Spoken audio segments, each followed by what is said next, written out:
morning sa inyo. So, muntik na matapos ng April na hindi pa tayo nakakapag-ride. Muntik na natin hindi matupad yung ating New Year's resolution last January. Buti na lang ngayong April 30 pinilit na natin mag-ride. Sorry kasi last week ng April bago mag-holiday sira yung bike natin. So medyo natagalan bago natin na ayos itong bike natin. Kaya ngayon lang tayo nakapag-ride. So yung pupuntahan natin ngayon ay yung Montebullo de Silvia sa may Suwaigo, Abaco City. So bababad tayo. So time check guys, 6:27. Nandito pa lang tayo sa Baklas, Libon Alban. Dahan-dahan lang tayo sa pag-jack natin kasi nakaka-breakfast lang natin sa bahay. So ito na yung itsura ngayon ng papasok sa sentrong Libon. Napalawak na yung kalsada natin kasi nagpatayo si Sir Alden ng gasolinahan niya dito.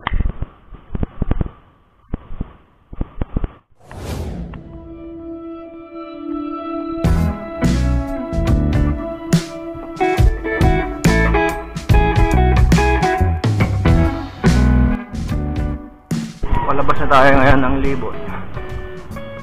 Ano sana natin? So bypass natin yung Pulangi proper.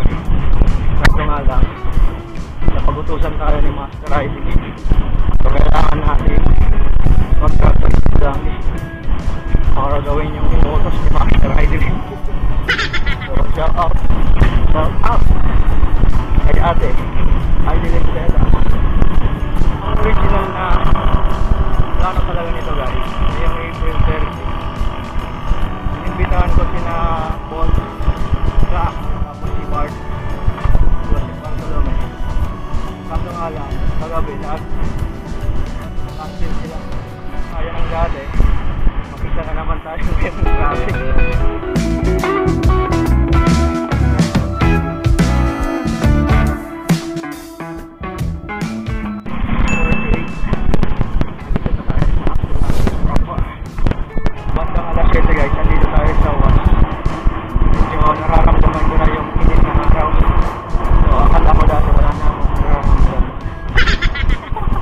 Nakasabay kita yung Pink 60 si Idol Nathan makakatulog ng Ginubata. Masuwayan na kami siguro digti sa mga Palawag sa Ligao sa mga direksyon siyang Ginubata. Ako direksyon ko na akong kawango.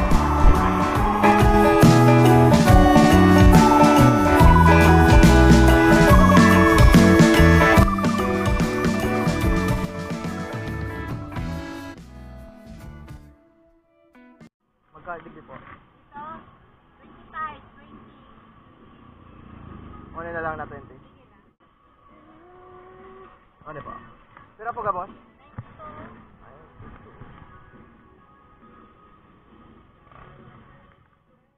So, time check guys, 7:52. Nandito tayo sa barangay natin. So, hindi ko i-expect na ganito pala katindi ang init ngayon. So, mag-alasal siya pala kung dati. Alas pag na tayo.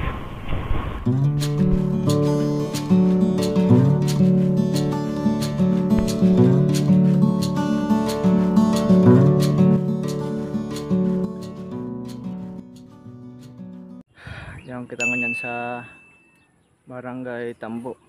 Nga di baga nagkarolos na baga. Sa 8:22 ride out na ulit tayo. Aakyatin na natin ngayon yung Amtix segment sa Strava na Amtix Speed Plan.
Yung kalsada naman na madadaan papuntang Suwa Ikot ay wala namang matatarik na ahon gaya ng papuntang Vera Falls sa may Suwa.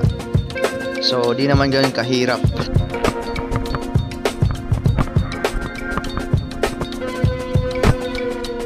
Pagdating ng intersection dito sa Oras, liliko tayo sa kanan. Ito na yung kalsadang rekta sa Suwa Ikot kung saan matatagpuan yung Monte Julio de Sivia.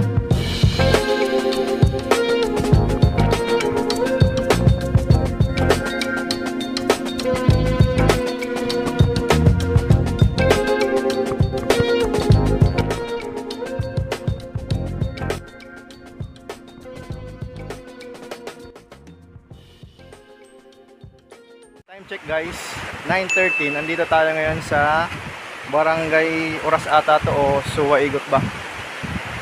So malapit na tayo makapunta ng Monte Julio de Sivia. So pahinga lang muna tayo kasi maganda yung view dito.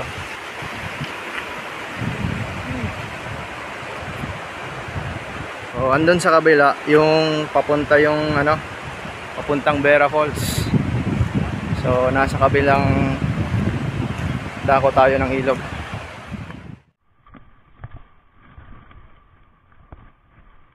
Tama ng 50 Try na natin itong ahon na to. Pinakamababa na tayo hindi. Matalon pa yung kadena natin. Kaya nabibila tayo.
So ayun guys, 9:23.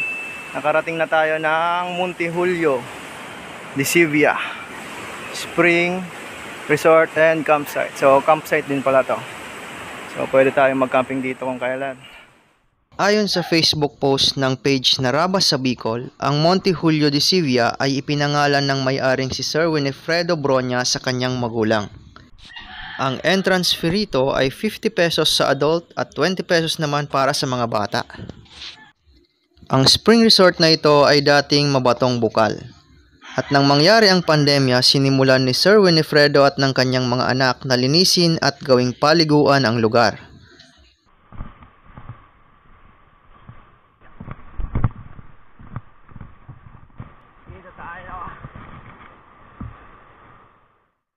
Dito na tayo guys sa Monte Julio de Sivia. So ngayon magluluto muna tayo ng kanin, tapos try natin ibabad tong prutas dito sa tubig para lumamig. Bili tayo kanina sa may ligaw ng isang mangga,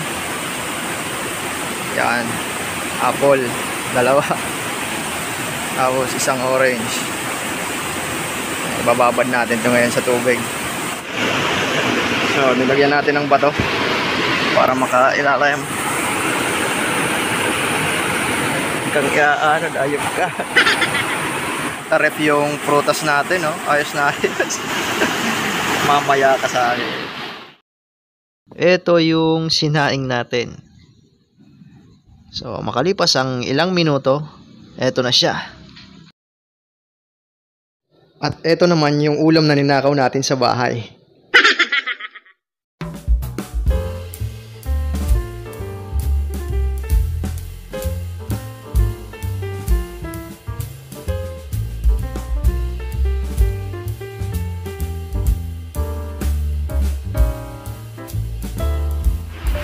Kunin na natin yung ating mangga sa ating rep. Wow!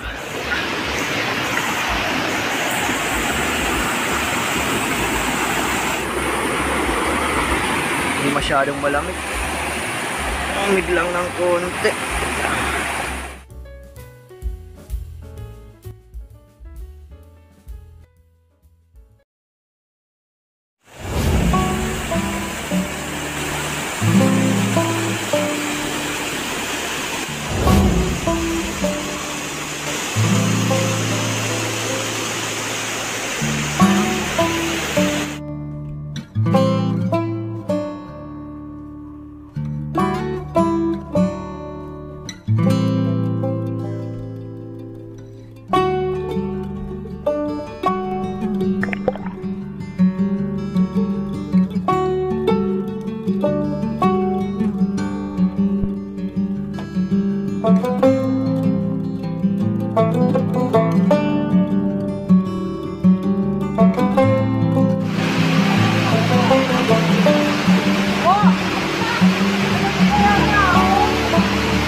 So 2:17 na guys, at medyo nagutom tayo kaya magluluto tayo nitong Payless Instant Mommy Chicken Special. Papakulo tayo ng tubig para maluto na natin.